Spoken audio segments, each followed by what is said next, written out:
to the chest of Marcus Postel. She killed 22-year-old Marcus Postel without provocation, without reason, and with extreme and violent force by putting that foot-long kitchen knife directly into his chest, a fatal single stab wound, which ultimately caused a very rapid and quick demise of 22-year-old Marcus Postel. On that snowy Monday night in November of 2016, we suspect that Marcus Postel believed it was time to leave. It was time to leave the one-bedroom apartment of Danielle Allen. It was time to leave highly intoxicated, volatile, and raged Danielle Allen. It was time to leave a relationship that had been on life support for a long period of time. I submit that what Marcus Postel believed was that it was not time for him to leave this world. It was time for him to leave the apartment, leave the relationship, not leave his family, his friends, leave his last breath on defendant's living room floor with a fatal stab wound to his chest. Over the coming days, I'm going to ask all of you to use your common sense. You promised myself and Ms. Weiss in jury selection that each of you had your common sense. And I'm going to ask you to use that over the coming days. I'm going to ask you to focus on what we know. We're going to show you what we know. And I'll be very upfront, very candid. We're going to have great difficulty in showing you why. Great difficulty in showing you how. But what I can promise you is we will be able to show you what happened, what we know. And again, I anticipate we will have difficulty showing you how or why, but when all is said and done, you will clearly know what happened inside 3410 Fowlerville Road in that lower apartment. And that what is that the defendant, Danielle Allen, created an unjustifiable and completely unreasonable risk of death to Marcus Postel by thrusting that foot-long kitchen knife into his chest, or quite frankly, his kill zone, where all his vital organs are located. Putting a foot-long knife into somebody's chest, all their vital organs, his kill zone. In the coming days, this will not be a case of simple anger. This will not be a case of self-defense, but instead an extreme departure from the expected or normal conduct of a reasonable person, and Judge Wiggins will talk about that. This was a violent, unwarranted, careless killing of a promising young man. I anticipate you'll hear a little bit about 22-year-old Marcus Postel, how he turned 22 a mere 11 days before the day he was killed, how he survived by his parents, his stepfather, his sister Maya, and many friends and family, how he had attended school, was gainfully employed, how he spent the weekend before hanging out with friends. In fact, the Friday before he was killed, he spent time with a good friend. They bought a bottle of Jack Daniels, which will be important in this case. And I anticipate you'll hear about the bottle of Jack Daniels that Marcus Postel brought to Fowlerville Road that night. He had lunch with his sister that Saturday. He was a healthy, physically fit, 6'3" man who left this world prematurely. I anticipate you will hear about his relationship with the defendant. They began dating in March of 2016. It was an up and down relationship, on and off relationship. How they argued in October, how they broke up on his birthday, November 10th, and how they spent most of the weekend leading up to his last night on this earth, spending time with the defendant at her apartment. I anticipate that you will hear evidence of how Marcus arrived at Fowlerville Road late Saturday evening, that he spent the night at the apartment of the defendant. How Sunday morning he did some errands, took his car to Avon to have some brake work done, and then he spent more time with the defendant, ultimately leading him to walk from Avon to Fowlerville Road. I anticipate you'll hear that as well. I anticipate you'll hear how he again spent the night there on Sunday evening, waking up to a typical sleepy Monday, November 21st, 2016. I anticipate you'll hear how Marcus and the defendant spent the day together, lounging around, running errands, and ultimately watching a horror movie called Ouija. I anticipate you'll hear and see the interior of a small lower apartment at 3410 Fowlerville Road with an open floor plan, 1 bedroom, 1 bathroom, no more than 700 square feet. I anticipate you'll hear how this living room included a couch, a love seat, and a coffee table. I anticipate that we'll be able to show you how the events of Monday night transpired, what exactly happened, what exactly the defendant did in killing Marcus Postel.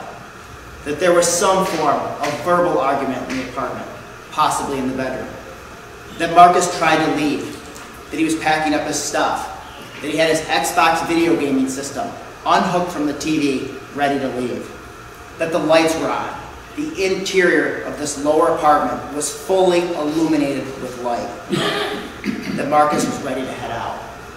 I anticipate that you'll hear how the defendant turned into a fit of rage and while highly intoxicated, committed an act of violence and attacked Marcus with a knife as he sat peacefully on the love seat. I anticipate you'll hear how Marcus succumbed to that fatal injury to his chest, how the defendant relocated herself, heavily bleeding, to the bathroom, how a call was placed to 911, and how first responders responded shortly thereafter, and that the defendant was relocated to Strong Memorial Hospital. Ladies and gentlemen, the defendant is charged as follows.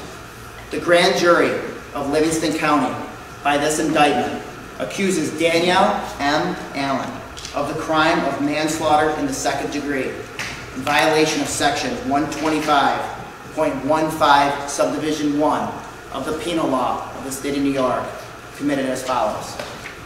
The defendant in the county of Livingston, on or about November 21st, 2016, recklessly caused the death of another person, specifically, recklessly caused the death of Marcus B. Postel by a single stab wound to the chest at 3410 Fowlerville Road, Town of York, County of Livingston, State of New York. Ladies and gentlemen, I anticipate presenting testimony, offering photographs, bringing in physical evidence for you to view, presenting DNA analysis of certain items found within the apartment, calling a blood pattern specialist to talk of what blood patterns meant within that apartment. I anticipate you'll hear from civilian witnesses, you'll hear from police witnesses, biologists, forensic evidence technicians, and ultimately a blood splatter analysis specialist. I anticipate being able to place you inside the lower apartment at 3410 Fowlerville Road shortly after Marcus was killed through 3D laser imaging, physically placing you within that apartment to view for yourselves what was left of that scene. 12 of you, ladies and gentlemen, will ultimately retreat to that jury room to deliberate this case. And I'm going to present you now with 12 unique areas that I want you to focus in the coming days. Important things that I see that you may hear or see from that witness stand. I ask you, number one, to focus on the apartment. Focus on the size of the apartment, the layout of the apartment. Focus on the bathroom, the living room, and the kitchen. And you'll see, these are all important things that I'm going to ask you to have your attention drawn to. I'm going to ask you to focus on the gentleman who lived directly upstairs in the upper apartment and what they heard or didn't hear and the layout of that apartment.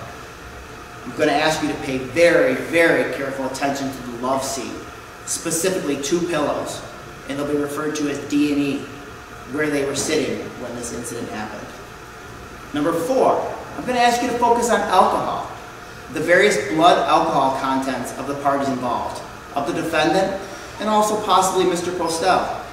I'm going to ask you to focus on the Jack Daniels and what makes sense, who was drinking it, and where that bottle ended up, despite where it was allegedly consumed.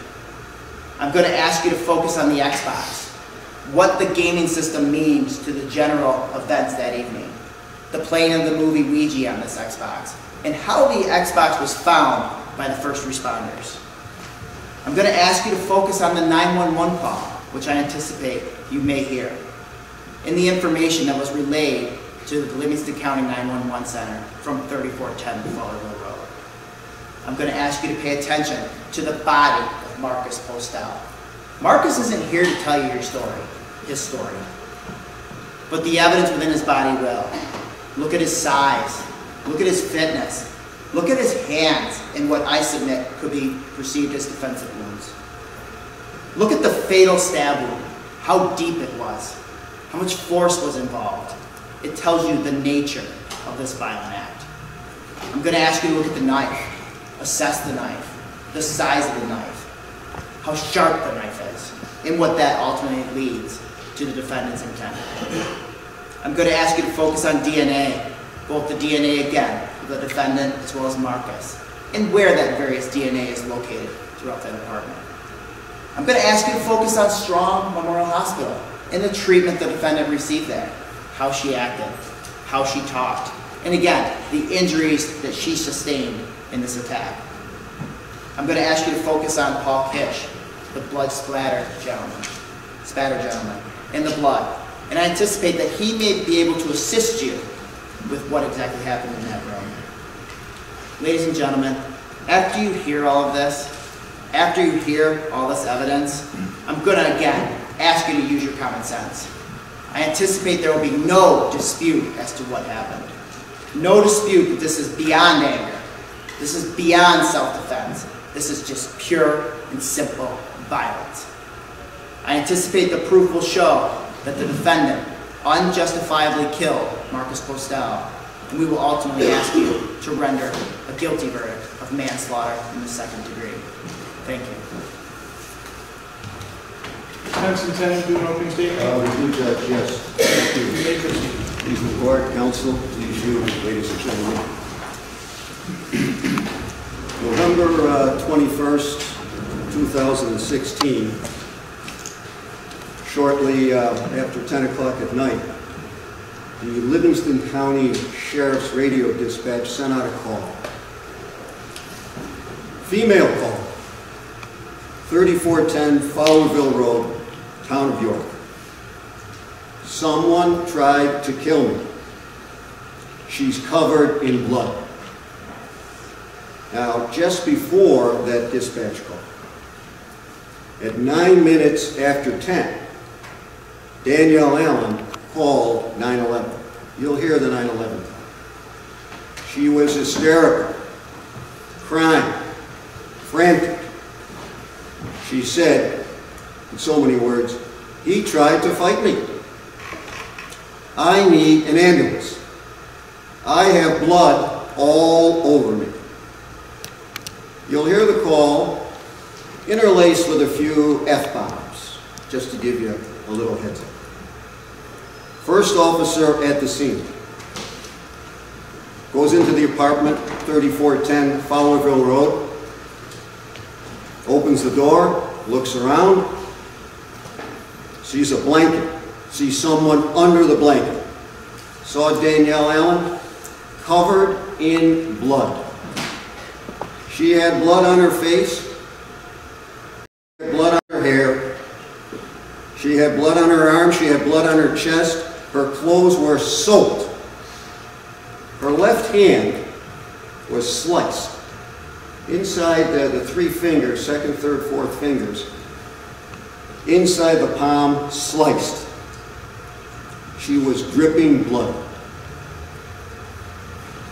People say, well, she's not accurate in what she's telling you. She's not telling you the truth. She's a fiction writer. Let me continue. Second officer arrives. These are experienced officers. He looks around, just like he was trained to do. He saw blood all over this apartment, this small 700 square foot apartment, 1 bedroom, 1 bathroom.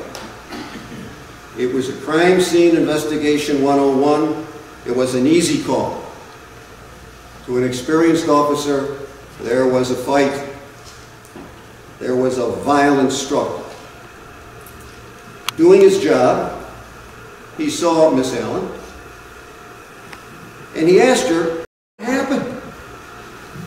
And she said to him, crying, hysterical, I'm not going to let him kill me. He was choking me. I can't breathe. Was she making up a story? Hardly. Let me tell you why. On her neck, right side, she had bruises, contusions, marks. The officer saw them. You'll see pictures of them. Let's just go on with her injuries. Her left eye, black and blue, discolored because Marcus Postel had smacked her. She had scratches on the right side of her neck from being choked. Desperate, tried to pull his hand away, get his arm off. She resisted. That's what those scratches are from. Let's talk about what happened here. Let's talk about what we know. We're not here to talk about babies. We're not here to talk about it could have been. We're not here to talk about guesswork. Let's talk about what we know happened. Now, Danielle Allen, she's 5'6" tall. She's 21 years old. Marcus, as described, 6'3", 22. Strong, well-built, young man in good shape. They had a relationship for 5 or 6 months. As described, yes, it was on again, off again, good times, bad times. You know, you've all seen this before, you've read about them, you've seen these kinds of things on TV. I just guess there's no warm and fuzzy storybook relationship anymore. One day they're on, one day they're off. Sunday, November the 20th, 2016. They were together. They were on that day. She drops him off. He gets out of the car. They had a verbal dispute. They had an argument. He called her a bitch. He threw an F-bomb at her. What was on was now off. Later on the same day, back on, up, down, on, off. Later that day, he shows up at her apartment on Fowlerville Road, 3410 Fowlerville Road. She was at work. The landlord called her and said, "Is it okay to let this gentleman into your apartment?" And she said, "Sure, okay, let him in." Did she tell the guy to get lost? No. What did she say? Let him in. She felt sorry for him. He walked, I believe, 6 or 7 miles in the snow. He wanted to come back to see Miss Allen. He wanted that off again on him. She came home, and they spent the night together. Monday was routine. In the evening, they were together, boyfriend, girlfriend. She's 21, he's 22. They're watching a movie, one of these scary movies. Ouija gives you a few bumps along the way when some people are fans of these types of movies. Apparently they were. But there was a little added twist here. Marcus, 22-year-old, he had this bottle of Jack Daniels, good old Tennessee whiskey, and they decided to drink it. So every time they would jump because of some scary part of the movie, they decided, we'll take a shot. You do a shot, I'll do a shot. She did hers, he did his. What happened next? As expected. The booze, the Jack Daniels, the Tennessee whiskey played a role. On again, off again, on again, off again. Argument between the two.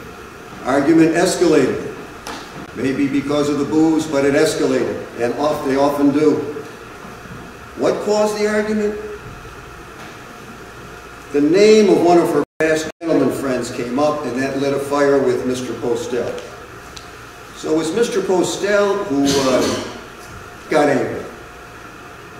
Mr. Postel decided to get mad. he became violent. 22 years old, 6'3", strong, well-built, muscular. He grabbed the 21-year-old. He was the aggressor.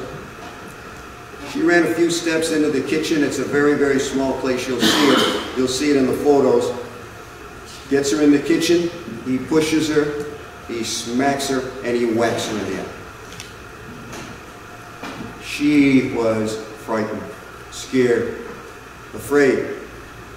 This guy is going to seriously hurt me. She rushes out of that kitchen. It's only a few steps. Why? Because she had to protect herself. And as she's rushing out of the kitchen, there's a knife in the dish strainer. It's a kitchen knife. It's got a blade about 8 inches long. It's a very, very sharp knife. She got it when she opened up a bank account. They gave you the knife. So she has the knife with her, comes out of the kitchen. What does Mr. Postel do? Oh, he's not finished. He's still angry. He's still violent. He throws her on this small love seat that's just a few feet away from where this kitchen is. She's on the bottom. He's on the top. There is a rough, violent struggle. He puts his hands on her neck. He squeezes it. He chokes her. He tries to pin her down. They're rocking back and forth. She tries to get loose. She's trying to stay alive with this strong 22-year-old on top. During the struggle, she cuts the inside of her hand, on the palm side inside, with from this very, very sharp knife. During the fight, suddenly, he stabbed in the upper right chest, just under the collarbone. The knife doesn't go in 8 inches. The knife doesn't go in 1 foot. The knife goes in just over 4 inches, maybe half of the knife blade. Does it hit any bone? No. Does it hit any cartilage? No. That's all soft tissue. Do you need a lot of force or pressure to insert the knife at that time? No. You'll hear medical testimony that'll tell you that you do not need significant force to insert that knife in that location at that time. He's leaning over her. He starts to bleed. He rolls over her, goes a few feet, hits the floor. She gets up. She's on autopilot. She's running on instinct. Was Marcus dead? Was he still alive? She didn't know. She runs into the bathroom. Again, just a few feet, you'll see this is a small place. There's blood all over the floor. On the sink, on the toilet, on the cold water faucet. You'll see the pictures. She calls 911. She was drunk, no question about it. Disoriented, in tremendous pain, bleeding big time, frantic, hysterical, runs outside in bare feet, runs out into the snow. Why? Because she wanted to hide, get into her car that was outside and wait for the police. This is after she called 911. The police get there, she tells them what happened, they see her. She's full of blood. They take her to Strong Memorial Hospital, and she's there for about 6.5 hours. While she's there, they stitch up her left hand, almost 15 stitches. They give her medication for her pain. They give her Percocet. That's a strong painkiller. Now, let me just tell you a little bit about what happened at the hospital. She was there, as I said, for about 6.5 hours. Strong Memorial, very, very good hospital. You need medical treatment, can't go to a better place. And they took her to the right place. So here she is, she's bleeding. She got these serious cuts to her left hand. No question she's drunk. They took her blood alcohol. It was a .21. They took that at 1:34 in the morning, 3.5 hours after this event. She's 3 times the legal limit then. Give you an idea that she was highly intoxicated. And again, in tremendous pain. Now these investigators that brought her over to the hospital, and these are very, very experienced investigators.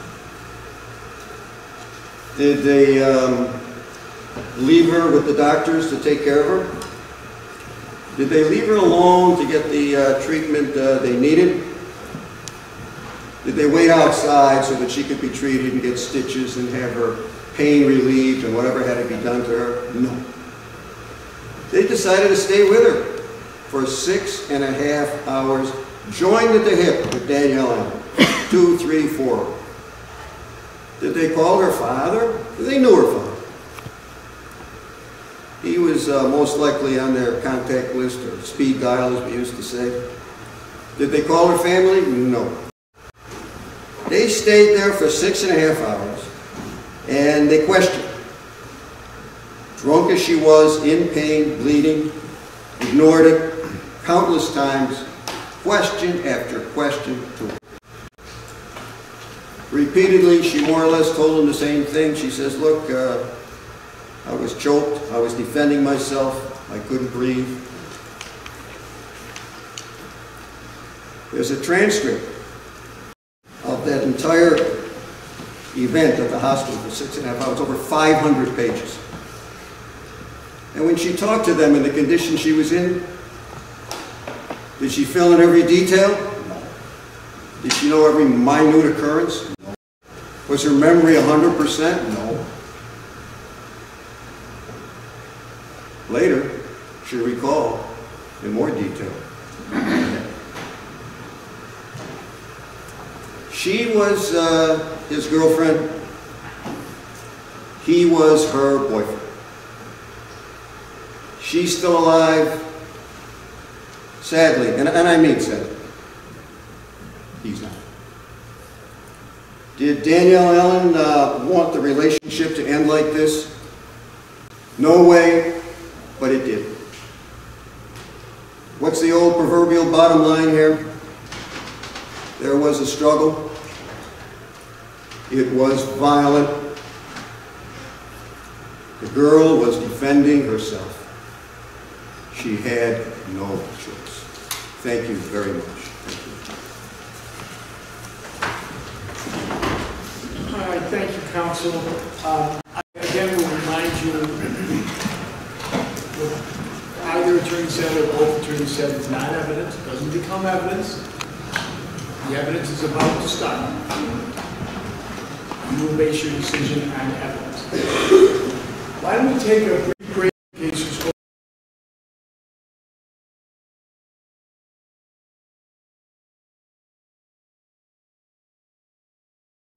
You have the right to talk to a lawyer and have him or her present with you while you're being questioned. If you cannot afford to hire a lawyer, one will be appointed to represent you before any questioning if you wish. You may exercise these rights and not answer any questions and make any statements.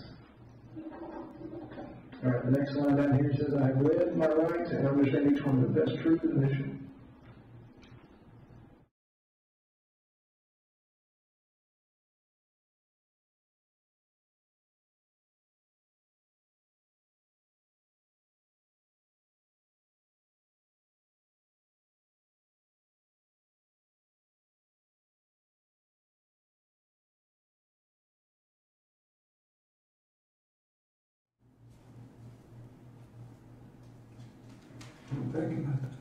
I don't know what it means if I say yes or no.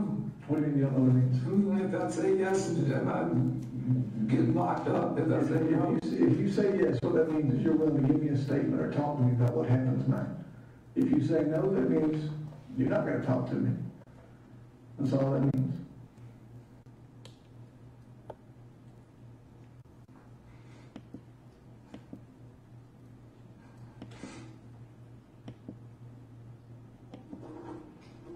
All right, which one did you answer? Yes. Yes, okay. All right, so you answered yes to that one. And your signature here.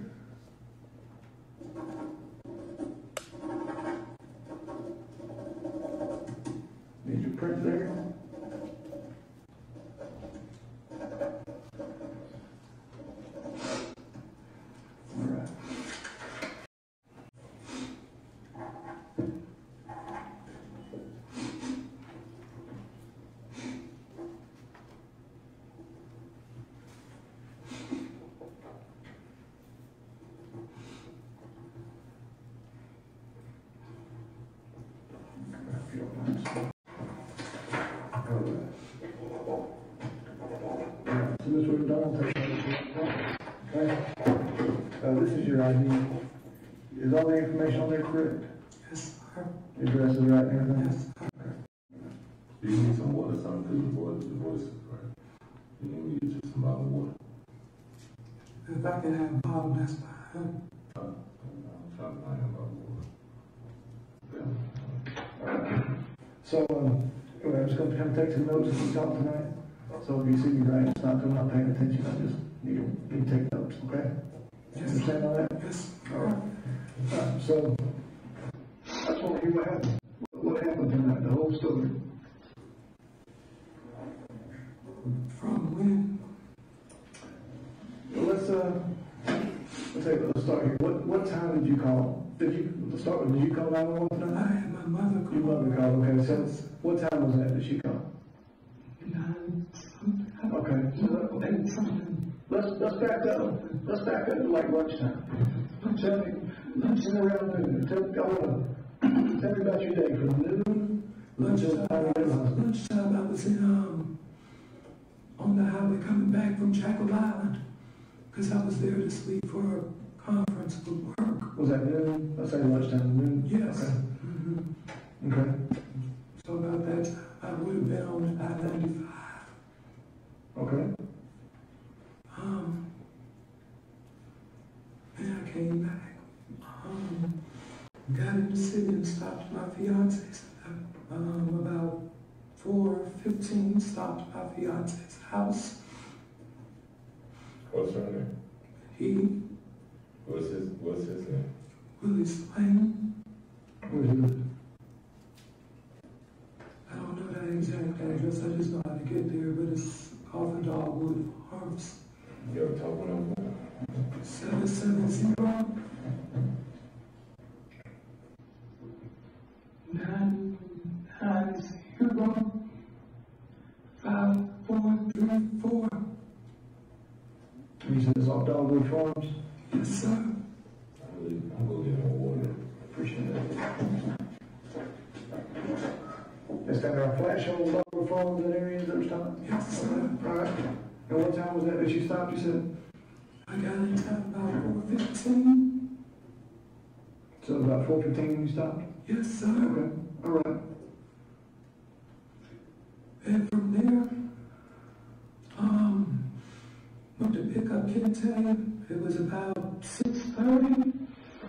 Picked him up from Atlanta Preparatory Academy on Boulder Crest.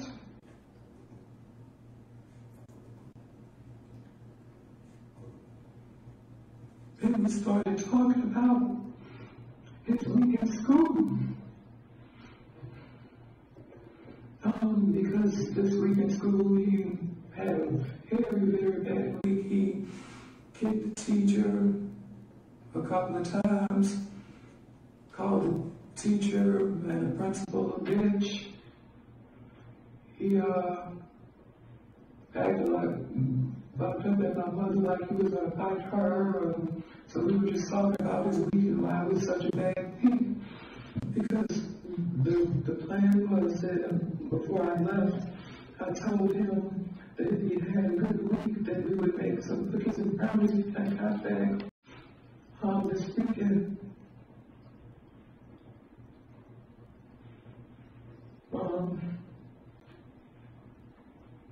Went by Family Dollar on I think that's Boulder Crest, Clifton Springs, and left there. What time was the Family Dollar? It was right after I picked him up because I got there at 6:30, so it's about a 5-10 minute ride.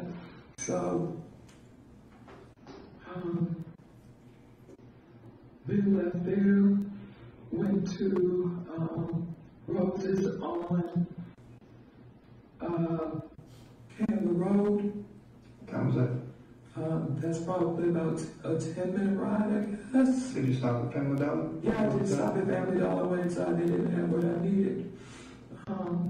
Then I left there.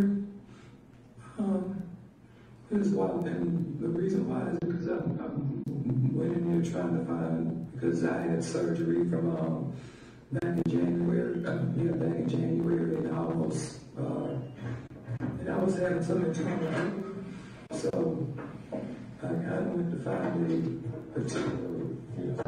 Thank you.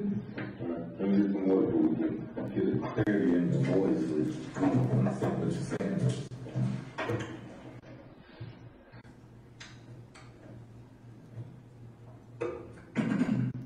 Went to in the Family Dollar, like I was saying, because I had surgery back in January. Then I started having some internal bleeding and went back in the hospital. So just went there trying to find some.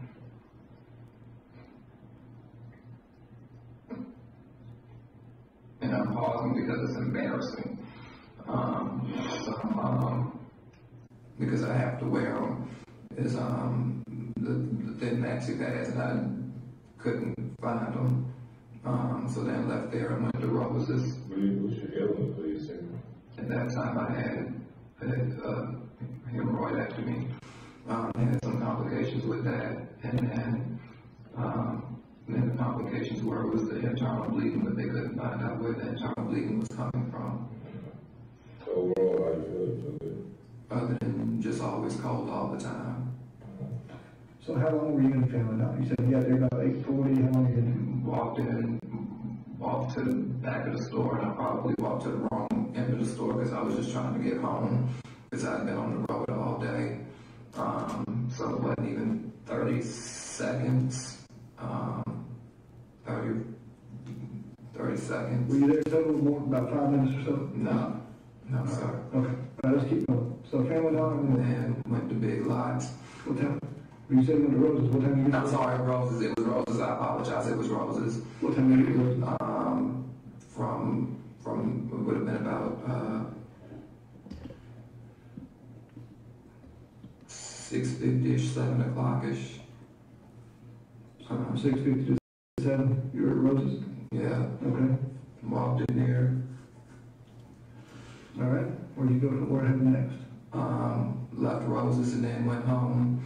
And You said something about Big Lots. no, we didn't go Big Lots at all. I didn't mean to say Big Lots. I apologize. So 7 o'clock to what time did you? What time did you get home? Maybe 7:15ish. Stopped and talked to my neighbor. Because we were talking to Kente about how his week was in school and all of that stuff that he had done earlier and the stuff that he had done earlier in the week, the fact that he called the teacher and bitch kicked the teachers and tried to fight my mom who was watching him this week for me while I was in Jekyll Island. What's your neighbor's name? Her name is Yolanda Ingram. Yolanda? Yeah, Ingram. We call her Precious. Do you know where she lives? I don't know the address. I just, as I like to say, she lives down the hill from me. I don't know her address. You got a phone before you? And my phone. All right. So at about 7:15 you got home? Yeah, went in the house and then was sitting, sent him upstairs he gave me his stuff out of it. He put his book bag down, went upstairs in his room, and then I was went outside and walked the dogs. All right, so what time was it? You went straight to his room about 7:15 to get home? Yeah, I went outside and walked the dogs because my boy dog, having some complications where my mother told me he's not using the bathroom like he's supposed to, and he wasn't eating, so I took him out to see if we could get, I tried to get him to eat a little bit of food, but I was hand feeding him, and I remember saying to him, I'm not going to stand and do this to you all the time, and then I took him outside to see if he could urinate, because he's not urinating. What time was that? What time did you take him outside? Probably about 7:17ish, because I wasn't in the house 5 minutes. Let's keep going. And from there, I came back in the house, stood outside for a while, because I always let the dogs at least walk around for about 15-20 minutes. He was still trying to poop and urinate. He didn't he wasn't. I understand. So what time were you outside? I don't know. I don't wear a watch. I just. Well, you give me time looking out. You said 9:17. You were walking the No, dog. not 9:17. Excuse me, 7:17. You said I said about 7:17, so it was about 15, 20 minutes we were outside. So that was the same period of time. So like 7:17, 15 minutes later, you stayed outside. yeah, 15, 20 minutes. Yeah. Okay. All right. Came back in the house. And asked him where he was. He was still upstairs, sitting in the hallway. And then I came. Then he came downstairs, and then I said, "Come on, let's go take your bath." He went upstairs and ran his water, got in the tub. What time was that?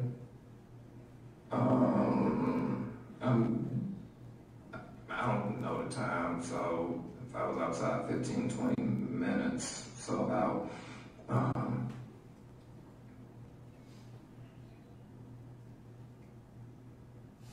7:45-ish, I guess.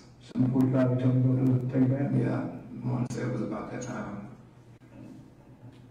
Okay. And so walked in my room, he was running his water, walked in my room, bath water, walked in my room, put his arm and turned on the light, and then came back over, and he was sitting in the bathtub. And then again, we were talking about the week at school, and I was kind of fussing because it was a really bad week for him. Basically asking why he was calling the teachers those names, why he was kicking the teachers, why he was jumping up like he wanted to fight my mother. And then his response was, I don't know. And I was like, well, Kente, you do know. And my thing was to him was, I believe you're acting like this simply because I was out of town, because you don't act like this when I'm in town. And I was sitting on the toilet talking to him, and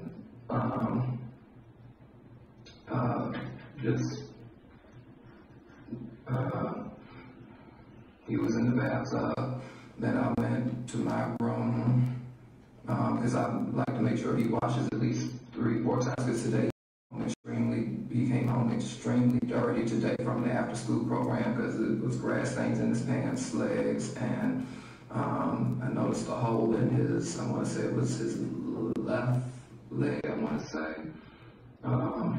So I wanted to make sure that he washed himself. So he was in the bathtub. I walked over into my room to change clothes, because he's normally always in the bathtub playing around. Change your clothes? Yeah, changing my clothes. Okay, so you were talking to him while he was in the hotel. What time was that? It was until 7:45-ish, so I was making sure that he washed, so it would have been, I don't know,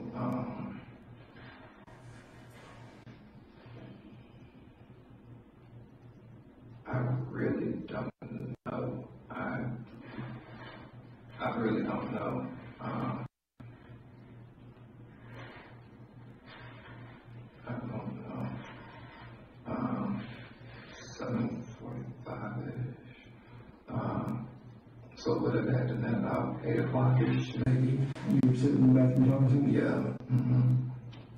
Left out of the bathroom to go in my room to change my clothes. What time was that? Probably about 8:15-ish, I think, maybe.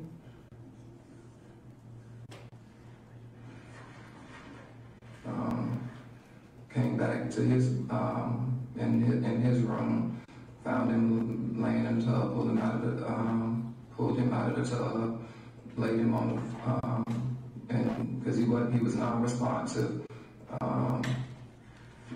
laid him on the floor and started doing CPR. What time did you find me? I don't know.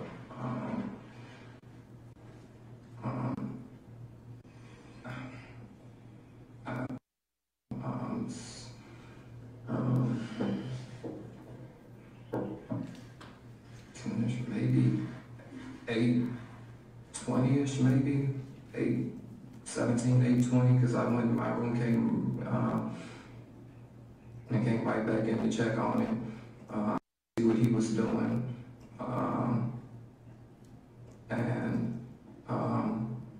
like I said, found him non-responsive, and laying in the tub non-responsive, pulled him out of the tub, laid him on.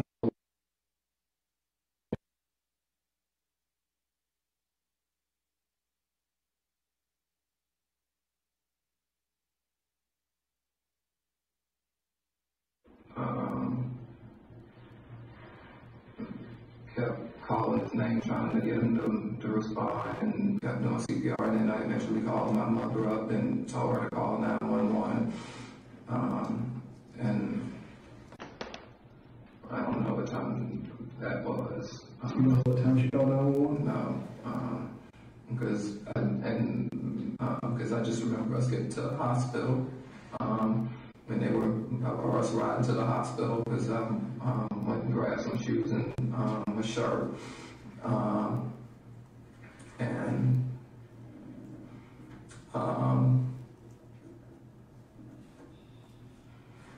We were working on while they were in the back ambulance. And I kept talking to them, are y'all getting the pulse? Are y'all getting the pulse? Or is he breathing? Is he breathing? Kept trying to find out some information about him. They kept trying to get me to calm down and not talk to them in the back, let them work on him, because they were taking me to the best hospital. They were taking him to the best hospital, which is Eggleston. And they were taking him to the best hospital, and gave me instructions about when we, the one that was driving, when we got to the hospital, just get out of, when we got out, stay out of the, kind of stay back, let them go in first, and follow behind them, and I said, so don't do it like they do it on TV, where you normally see the person when somebody's going into the emergency room, they're right there with the person on the stretcher. She said, no, not like, it's not like that. Then went to, they got him in a room. They were working on him, and they were talking.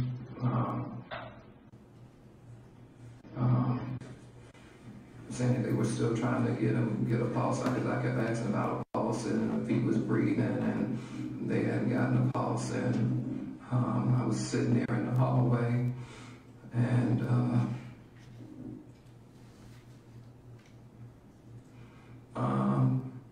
they said there was I don't know who she was, but she was a Caucasian lady sitting there on the side of me, trying to keep me calm, and they were telling me to breathe. They called the chaplain over, and don't know.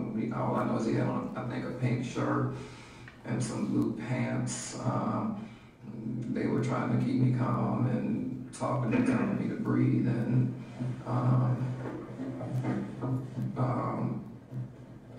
I kept trying to find out if he had a pulse, if he was breathing. The ER doctor came out and knelt down in front of me, talking to me, saying that they still hadn't been able to get a pulse on him, and they were going to do not an MRI, the thing that they use for the ultrasound for the belly when the woman is pregnant. I think that's what it's called, ultrasound, to see if they could see if there was any activity on his heart, if they was getting any movement on that. And then they asked me if I wanted to go in there, and then I walked in while she was doing the ultrasound, and she, even before she was telling me about, when she was telling me about the ultrasound, she started telling me that that they weren't getting a pulse, and they were going to try one more time, that they did real good, gave me some really good medicine, and that he was unresponsive. And So they were gonna try it one more time, and they asked me if I wanted to walk in and see about this last time. So I walked in the room while they were doing the ultrasound, and I could see there was no heartbeat, and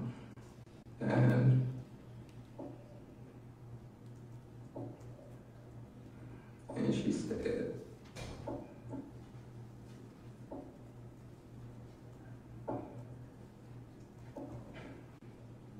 that we're gonna put the time at that 9:04. Okay. And I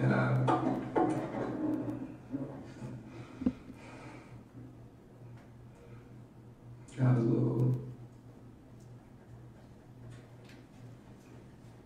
hysterical, whatever, falling all over the floor. They got me on a stretcher and laid me down, and I was like, I need to go. I can't stay in the hospital. I need to go. I need to go. I can't stay in the hospital.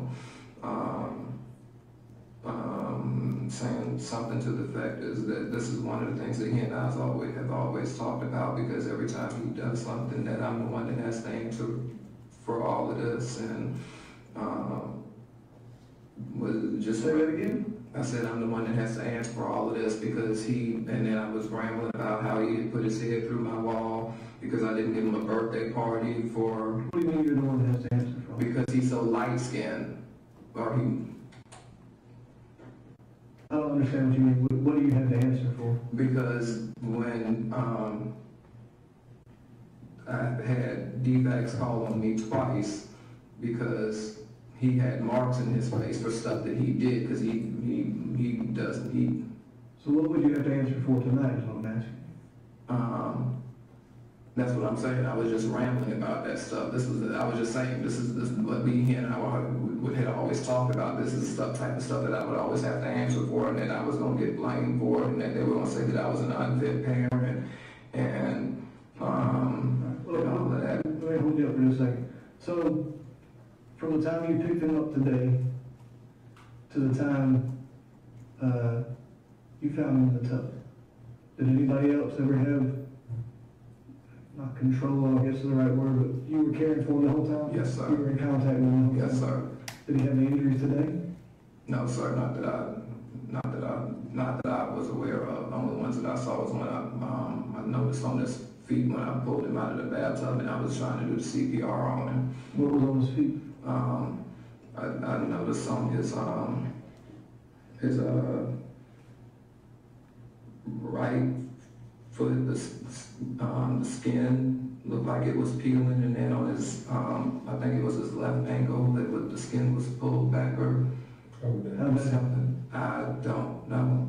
Was it there before you got in the tub? No, sir. It wasn't there before you got in the tub? No, sir. I don't know. No, sir. I don't know. How was the water?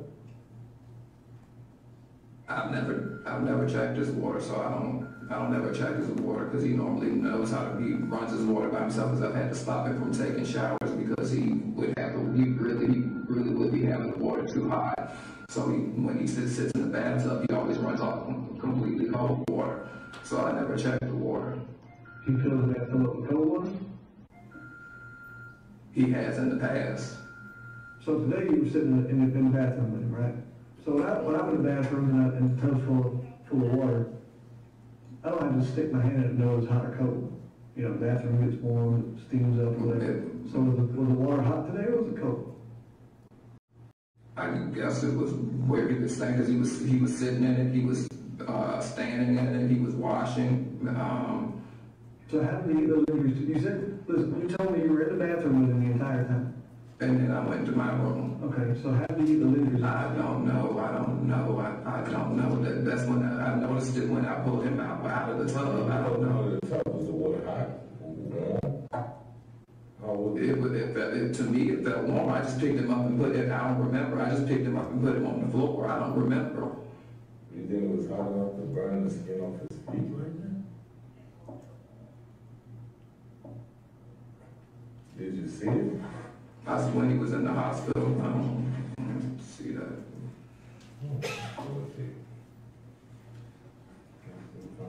What do the injuries look like to you? What do you think would cause injuries like that, just in your opinion? Maybe the water was too hot, maybe, I don't know. You ever stuck your foot in hot water? Real hot water? I've actually burned myself with water that was boiling. On your hand? Yeah. What do you do when that water hits you? I put my hand back in it, and then I tried to stick mine under cold water. Yeah. So, do you think it would stay in hot water that was hot enough to do that? These are pictures of his feet. Is that what you remember seeing? That's what I've seen. Yeah, that's what I'm asking. That's what you remember seeing? Yes. Do you think somebody would stay in the water long enough to do that on their own? Him, he would. He would? Yeah. He would stay in the water. Because he does self-harm behavior. So, I want to make sure I'm clear. You're telling me that Kente, I pronounce it right? Mm-hmm. That Kente filled his bathwater on his own, Yes, sir. hot enough to burn the skin off his feet. And he was in that tub burning the skin off his feet with you sitting on the toilet next to him. And you didn't know anything about that? And I said that I got up and walked out of the room. Did he drink the water while you were gone? I drained the water when I went to grab him out of the tub. I hit the thing. When you walked out to change your clothes, did he drain the water and refill it? Not to my knowledge, no, sir. Okay, so the water was the same water when you left as it was when you came back. Right.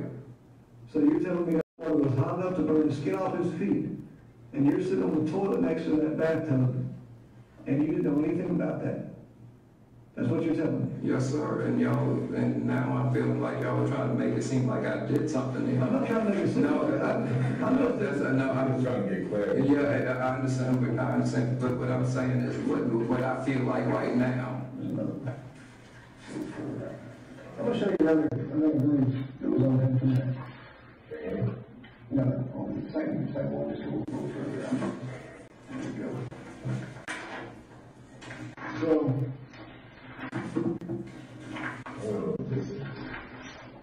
I don't even know where that is.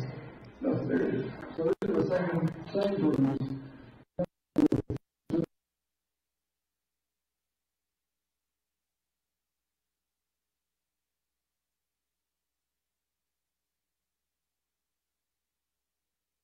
Shape. So here's the same bruise, but Mr. Closer shot. Right. Right? What caused it? Like I said, when I picked him up from an after-school program, it could have been somewhere he was either outside wrestling because he had a whole bunch of jeans on it.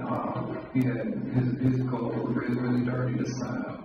And he had a hole in his pants. That's fine. Yeah, I adopted him.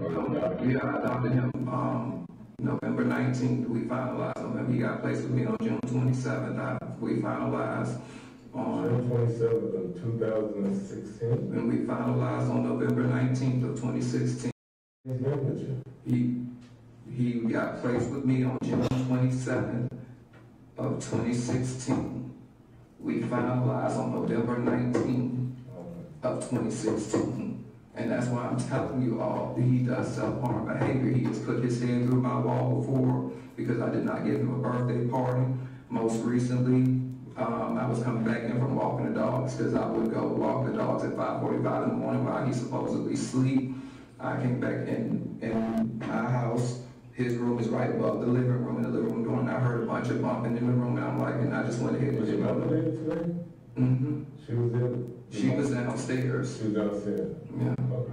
So talk to me about discipline. How do you discipline? Do you say I take stuff away from him. I had already decided that because this week, because I made the statement that he lost his privileges for the rest of his life because he had acted out so bad in school. For the rest of his life?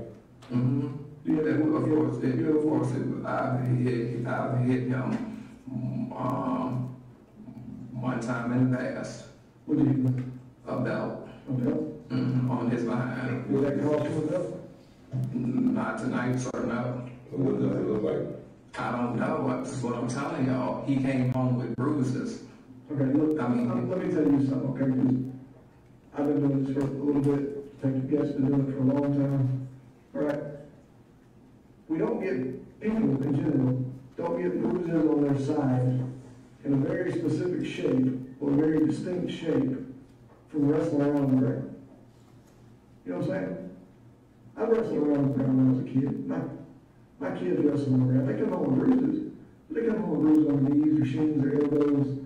You don't get bruises on your side like that from wrestling on the ground. So, I'm just gonna be honest with you, man. What you tell me don't make any sense. Right, and What was that? and again, that's why I was saying when all I was saying at the hospital, it was going to be made to feel that I was going to be made to feel like I was the one that did this. All right. I'm not trying to make you feel like you did anything. I'm just asking you, especially this one.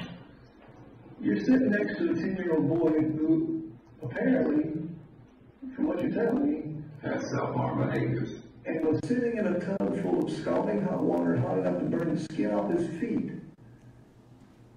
And you weren't aware of that. No, sir, I was not. How does that happen? Because I wasn't paying about this time. I was not paying attention like I should have been. Because I was just fussing about his week. Didn't you feel it? How close is the tub and the toilet? I didn't. There was for me that I didn't feel any heat. I mean, Because for me, if you run hot water in the bathroom, you're gonna feel up. We're not trying to blame nothing. We're just trying to get to the bottom of something. Okay. Let's say we do this. Let's say we just don't even question about anything. And we just say, hey, we're not going to investigate this and see what happened to your son. Maybe something happened on the playground. That's cool. The closest step to that. Maybe it did. Don't you want to find out? yes, I want to. Okay, so stop saying literally. No, I said I didn't. I said make me feel like it's my fault. Always how you feel. We're not making you feel like it's your fault. We're just trying to get to the bottom of how this kid died today. It ain't like you think he's coming back from that. He ain't coming back. I know he's not coming back from that. I almost when I had my episode back in January.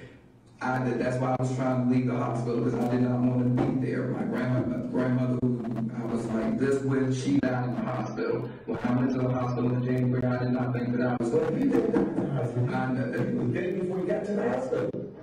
He was dead before he got to the hospital. How long was it between when you found him and when you called 911? When your mom called 911? I don't know. I was doing CPR and I called her. Was it 1 minute? Was it 15 minutes? Was it 2 hours? No, it wasn't 2 hours. No, it wasn't that. Maybe, because I had her call.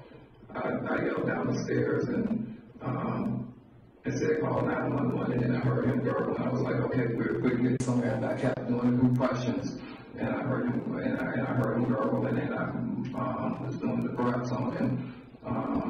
He spit up some water. And I kept doing the compressions. Where did he spit water up in his room on the carpet. So you took him out of the tub? Out of the tub. This is on the floor because it's not the way the bathroom is set up. It's not enough room for me to it wasn't enough for me. It wasn't enough. So describe the house to me. Describe the layout of the house. When you walk in the front door, Tell you what. I can't draw it out. Do the best I can. I'm sure you can.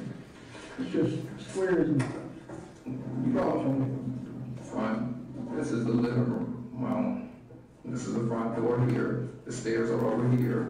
Well, here. His room is right above this would be the living room because the TV's on this wall. His room is right above, would be right above that.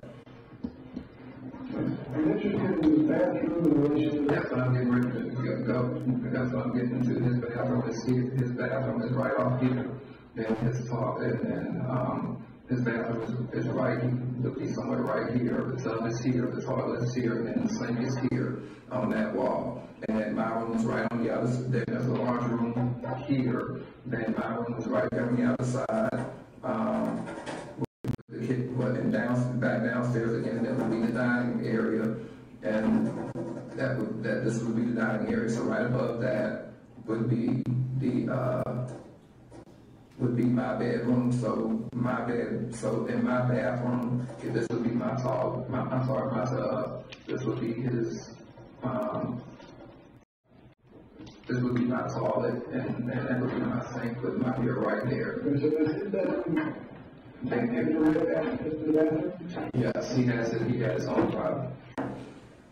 He had his own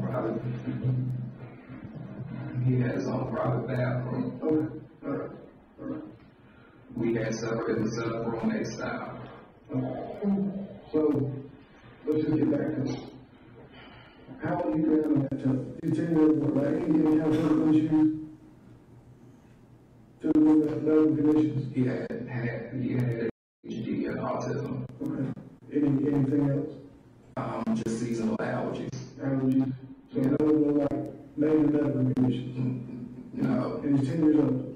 Right, and then I did find him laying in the tub one night. Did find him laying in the tub one night in the tub of water. Like I said, this is the tub here. It would probably be about here. Probably be about 6 inches. I guess so. Yeah.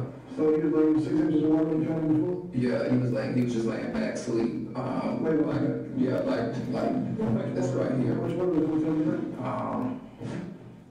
Maybe double that, maybe. I don't know, maybe, because I don't know I'm not good with measurements. I don't know how that is. Okay.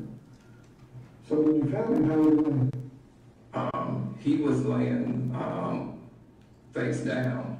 Face down? Yeah. No, on his side. Okay. And I had not even given him his medication yet because he takes clonidine and Strattera. What was it for? The Strattera is for ADHD. The clonidine is the sleep is what's given to him for sleep. And you said you had it? I had not given it to him. Okay. So you just fall asleep themselves? I mean, I wasn't in there with them. I was at the beginning, but when I came back, I wasn't in there at that time. Because he had self-harm, and I went to go change clothes, came back to check on him, and that's when I found him. Change clothes. I didn't even finish changing clothes. I went and took off shirt, and then. How you went in and took off your shirt? And then I took off my shirt, took off my pants, and then came back in here to look at it. Let's stop right there. Why, if you went to change clothes, right, you left the guy that was following you left. You went to change clothes. Why would you not put clothes back on before you go check on them? Because I didn't hear him in there playing, because he does play in the tub. So you were going long enough to take your shirt and your pants off. Right, but he does play. Seconds. Yeah, I know it takes seconds. So it only takes a couple more seconds to put your shirt and pants back on, right? Yeah. I went over there. I didn't hear him because he does like to splash around in the tub and all of that, and I didn't hear him. Splashing while you was using the bathroom, he was in there splashing and playing. Yeah, because I kept saying to him, quit splashing, because one of the things that I didn't say to him is quit splashing me with water, don't splash me with water, please, don't splash me with water, and I was telling him to He's splashing, turning some hot water that's hot enough to burn his feet. I'm just asking, I don't know.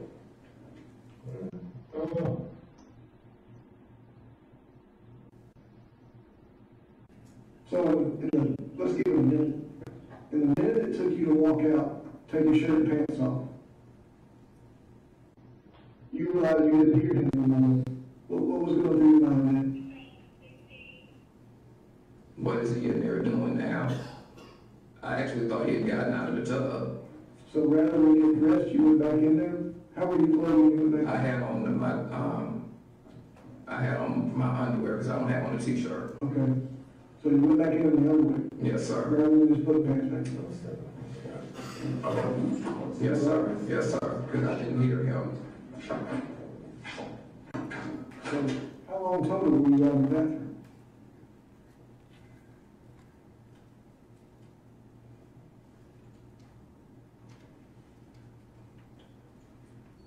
Maybe 40, not 45 minutes, maybe a minute, maybe a minute and a half, maybe. So that minute? Because I went in there and turned on the light, tried to find these pants right here, because my mother had washed my clothes for me. So in the minute and a half that you walked out, he drowned? Is that what you believe happened? I found him lying in the tub. Did he? Was there anything other than laying in the tub? Was there anything that raised your suspicion as to what happened? Or do you think he drowned in the tub? I think he drowned in the tub because So wait 1 minute. You walked out because he can't take place, and again. All right, listen, sir. He's 10 years old. He's not an infant. Right, I understand He's that. 10 years old. He's able to get in and out, able to think himself. Is that right? I said right. That's what I'm asking. There's no medical conditions. He's perfectly Not to my knowledge, and because the first thing I thought is that he had a seizure or something like that, and I never thought that, and this is just me trying to, just me. Has he ever had a seizure? No, and that's what I was saying. That's why I thought he had one or something. Okay, so you walked out of the bathroom for 1 minute, came back. It had to have been one and a half minutes. You came back to his own responsibility and had drowned. Is what you believe happened? Yes, sir. Okay, all right.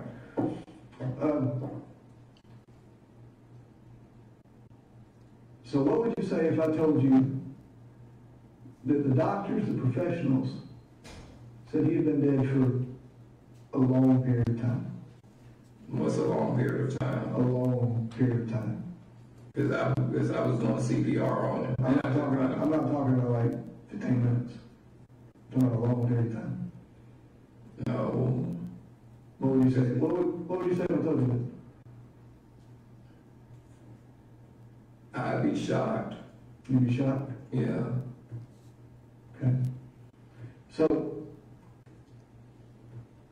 did you and Kente have any confrontations today, any arguments today? I did say that I was fussing at him about while we were talking. I was fussing at him about how he had acted during school. That was while he was in school. While we were walking, while we were in the car, because again, my thing was he doesn't act. He knows that he doesn't act like this. If I were in town, he wouldn't have acted this way. Right, so, and one of the things that I did say to him. You called the teacher a bitch, why you never called me that, why, all of that stuff. Okay. Did you have any confrontations with him, like, in your apartment? It's an apartment, right? Yeah, the townhouse. In your townhouse complex, did you have any confrontations with him, like, outside? Any arguments with him outside? No. No. Okay. All right. What if I told you, a neighbor told us that they saw you arguing with him outside today? They didn't see me arguing with him. I was fussing with him. Oh, well, that's I was fussing at him. I wasn't. Well, that's a confrontation, right? Well, that's what I would qualify as a confrontation. Okay. An argument, some type of disciplinary thing, but that was outside your apartment today?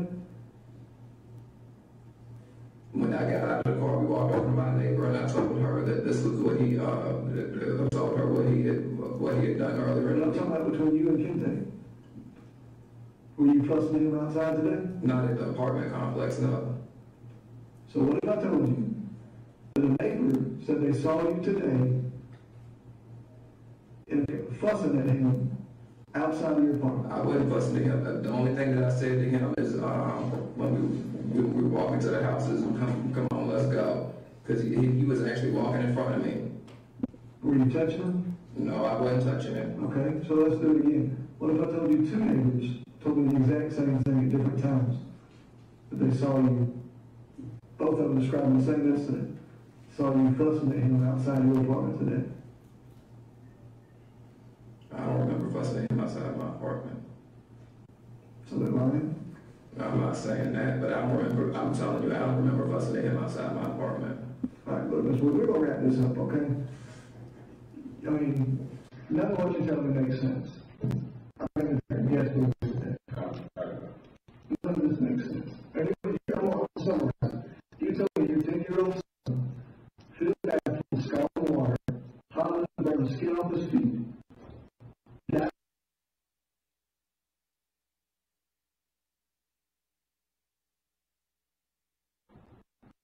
burn the skin off his feet and have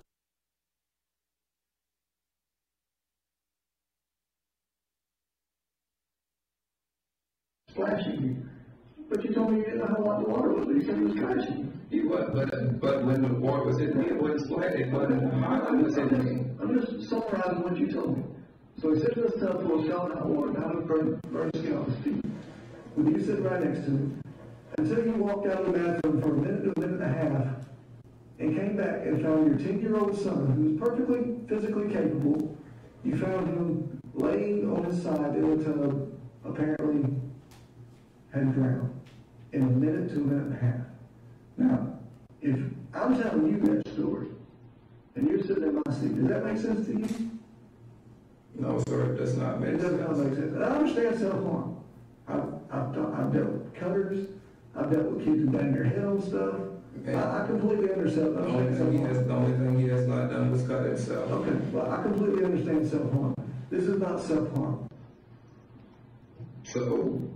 So I need you, we're going to do it, I mean, either you're going to tell me the truth, or we're just going to walk out of here. I mean, that's the bottom line, because you're lying to me for the last almost hour. You've been sitting there lying to me. I'm not lying to you. So what your statement is, your son sat in the tub full of scalding hot water on his own. Yes, sir. Burning the skin off his feet while you're sitting inches from him, and you didn't know anything about it. Yes, sir. And then you walked out of the bathroom for 1 minute, and he drowned in that 1 minute. Yes, sir. So what y'all are making me feel like is that I did this. We're gonna stop you. Or saying no, you're insinuating y'all are insinuating y'all because y'all want to say what we're not doing that. We're gonna stop talking to you now. We'll give you a little time. After listening to State's Exhibit 90, does that still appear to be a fair and accurate depiction of the that took place on April 20th? Yes. Was that the entirety of your interview? No, it was not. How long was it from that time that you stopped that portion of the interview to where it was reinitiated? 10 minutes, very short period. And just to be clear, the recordings that you typically do within DeKalb County, are those typically audio only?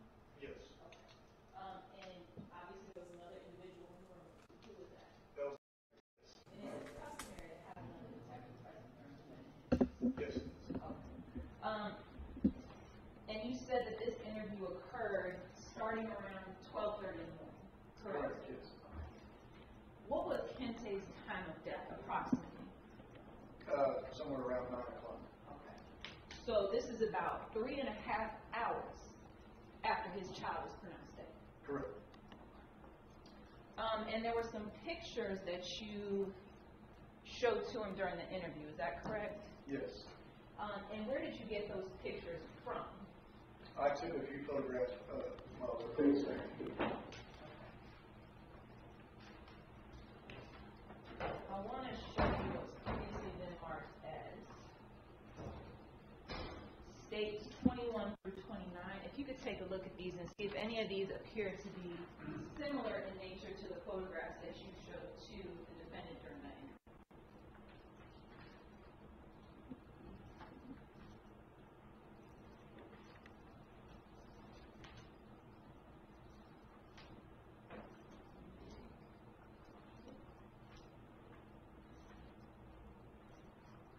Yes. Did you show him all of these photographs or some, or do you recall which ones in particular? I believe I showed him, would you like to take the numbers? Yes, please. I believe I showed him number 29, number 28, 27, and I believe 26. And so, in showing him those photographs during that interview, the response, the reaction is what was recorded in your statement, correct? Yes.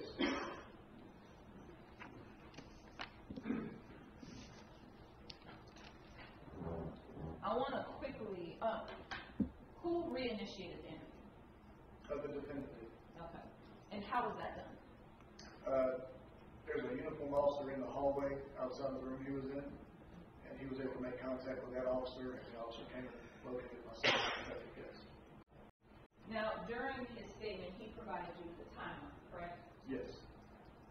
I'm not sure if this will work, because I don't know if these markers are working right now, but let's try.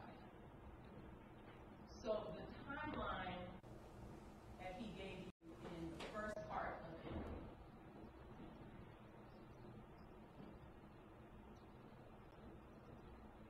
he stated that around noon, he left Jekyll, He said he was on the interstate around noon, coming from Jekyll Island. and that around 4:15 in the evening, he was at his fiance's. Correct. Objection leading.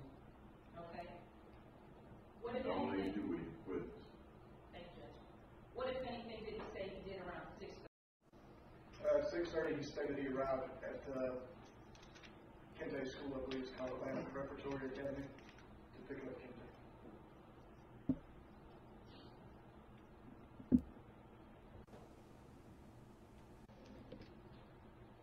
At about 6:35, where did he go? He left the school and went to Family Dollar, I believe. And after Family Dollar at approximately 6:50, He went to Rose's.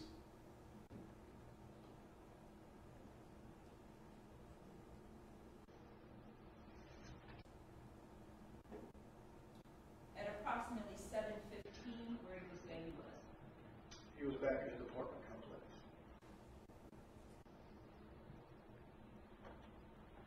And did you recall him admitting to who he and Kente spoke with prior to actually entering his home? Yes, he said he spoke with a neighbor named Yolanda Ingram.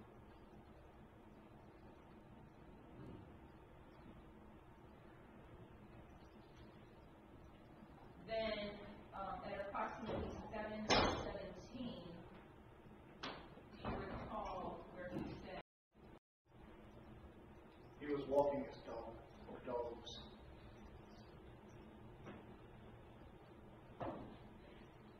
Do you recall what he said Kente did when they returned to the home prior to him walking the dogs? Which room Kente went to? He said he went upstairs.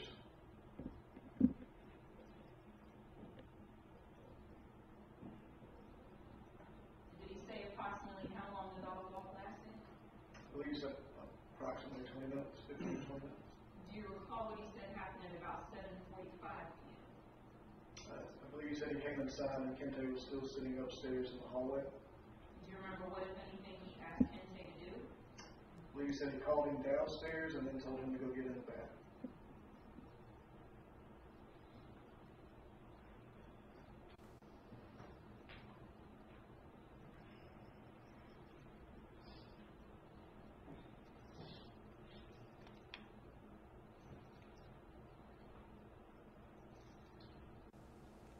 And do you recall what he says happened about 8:15?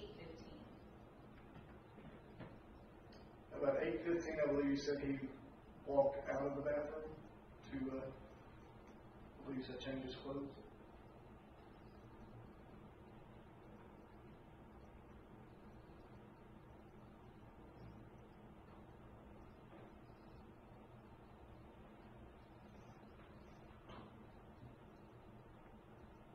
And about 8:20, do you recall what he says happened? I believe that's when he went back in the bathroom and located Kente.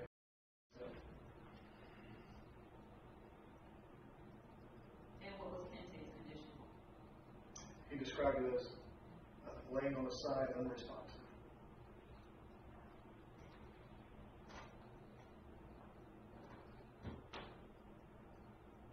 Listening to your interview, does he ever indicate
So there's about a 20-second gap where there was a malfunction. Yes. Do you recall what, if anything, was said during that 20-second gap? If there was anything of significance? Or would you rather re-listen to it and then see if that jogs your memory? I'd rather re-listen to it.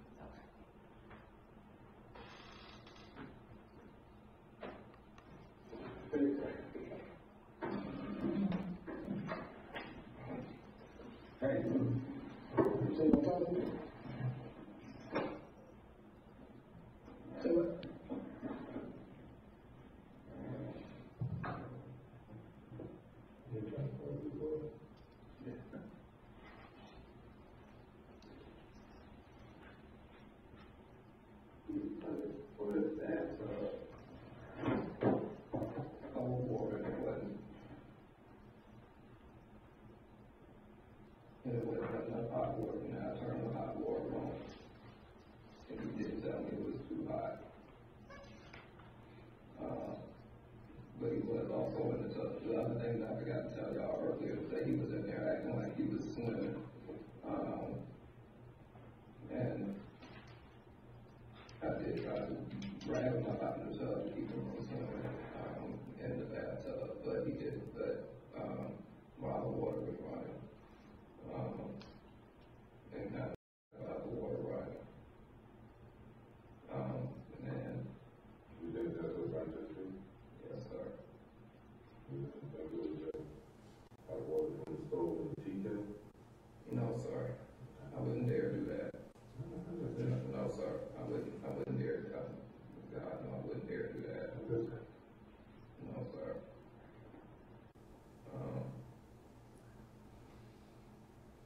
And he was at one point while he was in the tub acting like he was going to swim, and he held his face under the water, and I called him, and he wouldn't get himself up. Called him again, wouldn't get himself up. So I pulled him up out of the bathtub, let him on the floor. He coughed up some water and stuff. So while he was in there, he just put his face under the water? Yes, sir, he did. And when he pulled him out, he wasn't breathing? Yes, sir.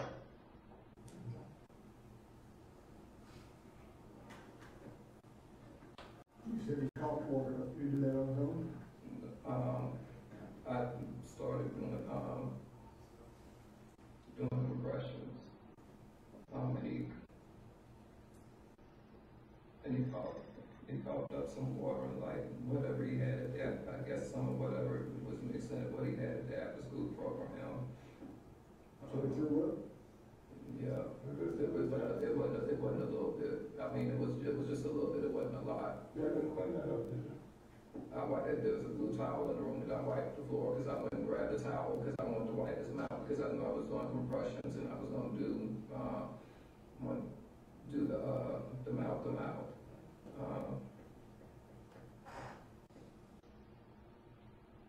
Yeah, I know the dirty mother down here. Because she was a total She don't know what happened. but she heard it. No, she was in the choir. No. You heard this video? But I mean, No, the water was on, wasn't running while he was doing his little swimming. And he was talking about the water. He was saying that the water was hot, but I wasn't thinking about that. But he was holding his face under the water. He was holding his face under the water. I wouldn't have done that to him. was you still upset about having cursing in school? I was upset about him cursing in school, but I wouldn't have done that to him. Again, my response to that was that he was going to lose all of his privileges for the rest of his life. That Because it was getting too much for you with an autistic child, your sickness. Sometimes we take on things and I think it's too much. I've been asking, trying to get post-adoption services, and I was talking to a friend of mine on my way back from Augusta, on the way back from Jekyll Island, and I was talking to her, and I said, if they can't provide me post-adoption services, I'm gonna have to do whatever I need to do to terminate. determined because I wasn't gonna be able to continue to do this, him with the self-harm and the, They helped you out financially, or were you doing all of that? I'm sorry. So they helped you out financially? It was over, about $1,000, but that wasn't enough to do.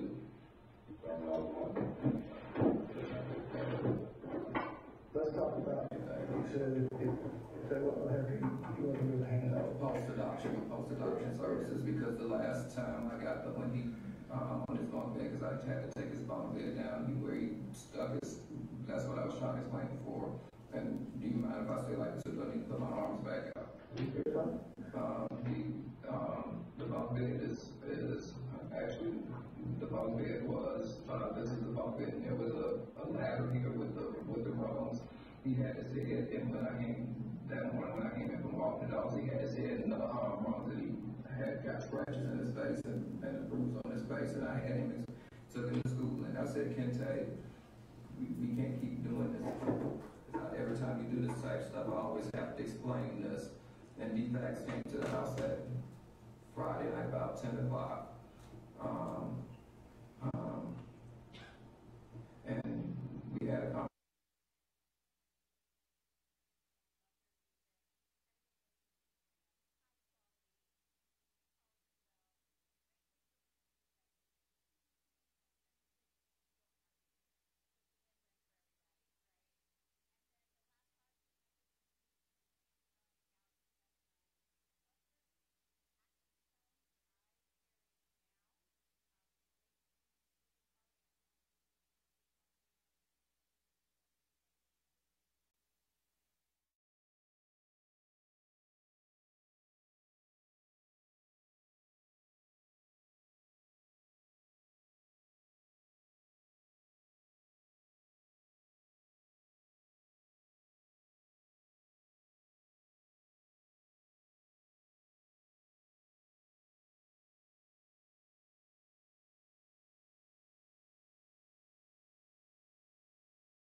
This week was a little too much. What was going through your mind tonight? My thing was I need,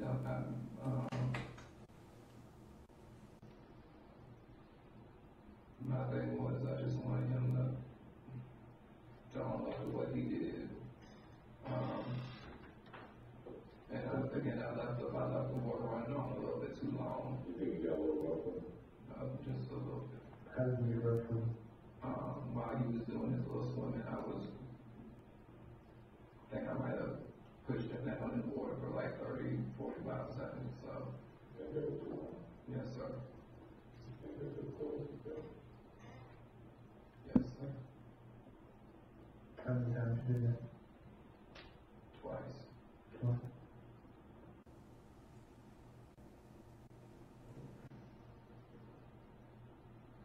After the second time?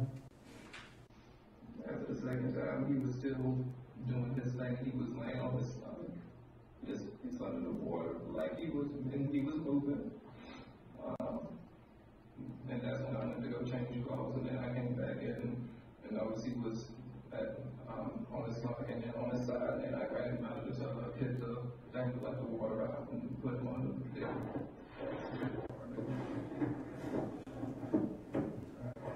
So that's what happened tonight? It's just an accident?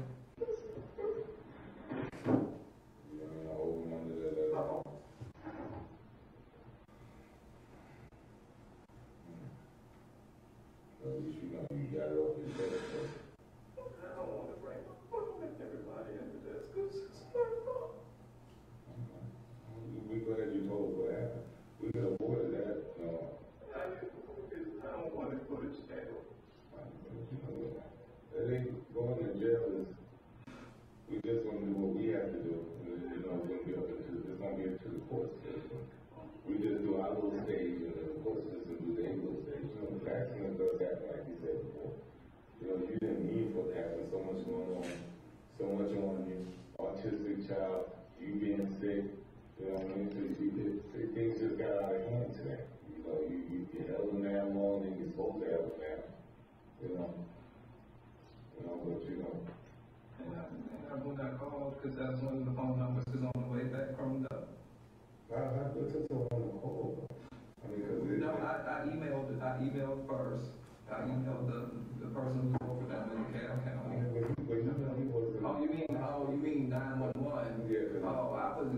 because he was, After the chest compression, they gonna say the time that this happened. What actually time did this happen? I promise to God, I really don't know. Because it was when I pulled him out of this, I started doing chest compressions. Cause I knew something happened. Yeah, and I was doing chest compressions, and like I said, he coughed up and he was breathing, and I thought it looked like he was breathing because I kept hearing him. So I thought he was breathing, but I never could feel a pulse, and then I called my mom. That was all the water coming out of his lungs. Yeah, and I kept calling my aunt, and my mom talking about this. How long do you think it took before you called 911? I think it took maybe about 5 minutes. 5 minutes? Yeah, 5 minutes, because I was doing chest compressions.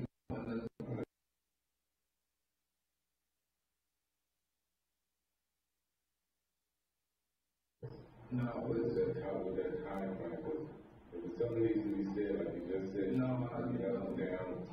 It was a mistake, it was an accident, but you don't want to mess up on your time frame. No, it was 5 minutes because I called her and I thought he was trying to breathe, and then I said, no, hang up the phone, he's breathing, because I kept seeing him rising, because I know you have to, when you do the brush, you have to make sure you look for a rise in the chest, and he had a really good rise in his chest.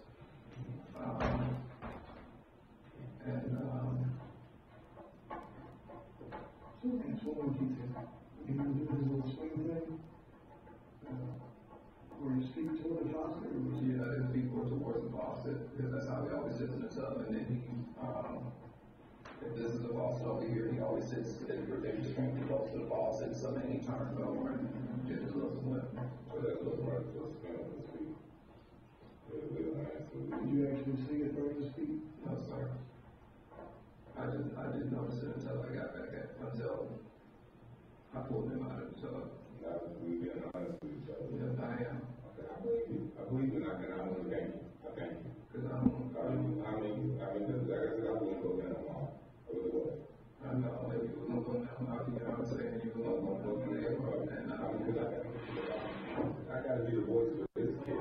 What I want to ask you is, because those are, we getting straight. I hit it 5 times with the belt. Okay, I knew that. Yeah, thank you for being honest with me. Yes. Hey, we see them all. I hit kids, I have kids, and they wrestle and play. I hit it 5 times. But let's ask again. So, were you guys arguing everything outside tonight? I don't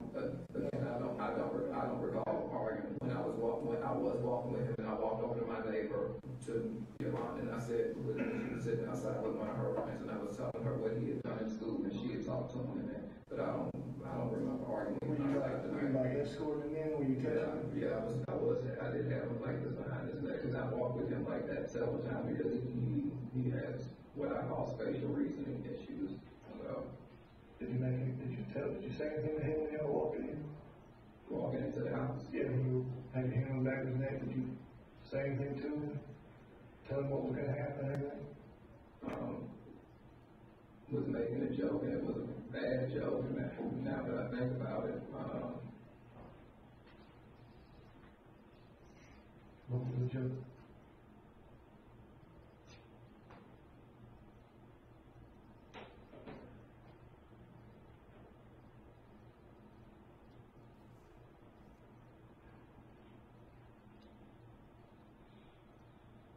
I know I gotta say it.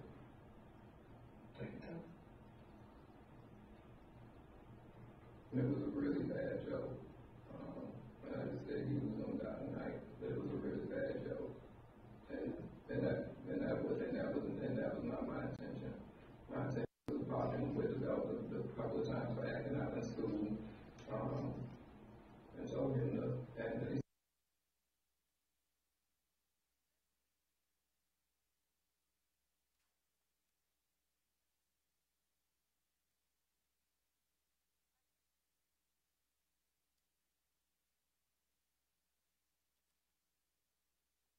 Saying he was who is your social worker? Who comes by and check on this kid? there is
He said he held him under the water for 30 to 45 seconds.